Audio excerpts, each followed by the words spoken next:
জুলাই অভ্যুত্থানের বর্ষপূর্তিতে মাসব্যাপী কর্মসূচি ঘোষণা করেছে জামায়াতে ইসলামী। দুপুরে রাজধানীর মগবাজারে কেন্দ্রীয় কার্যালয়ের সংবাদ সম্মেলনে এ কর্মসূচি ঘোষণা করা হয়। দলটির সেক্রেটারি জেনারেল অধ্যাপক মিয়া গোলাম পরোয়ার বলেন, কর্মসূচির অংশ হিসেবে আগামী ১৯ জুলাই সোহরাওয়ার্দী উদ্যানে হবে জাতীয় সমাবেশ, ৫ই অগাস্ট হবে দেশজুড়ে গণমিছিল। এছাড়া ১ জুলাই থেকে ৮ অগাস্ট নতুন বাংলাদেশ দিবস পর্যন্ত থাকছে নানা কর্মসূচি।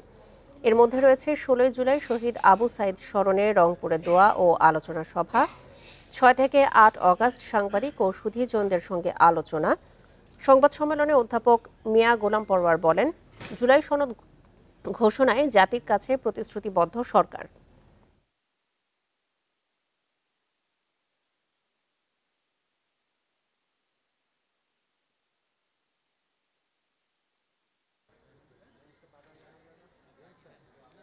শহীদ আবু সাইদ, যার দুঃসাহসী মৃত্যু ভয়হীন অকুত ভয় চেতনা সারা দুনিয়াকে নাড়া দিয়েছিল, বাংলাদেশের সমস্ত মানুষ ঘর থেকে বেরিয়ে এসেছিল তার এই সাহসী জীবনটা, সেই স্মরণে আমরা রংপুরে আলোচনা সভা এবং দোয়া অনুষ্ঠানের আয়োজন করেছি।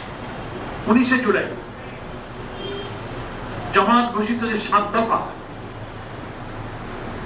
সেটা বাস্তবায়নের জন্য ঐতিহাসিক সোহরাওয়ার্দী উদ্যানে আমরা জাতীয় সমাবেশের ডাক দিয়েছি।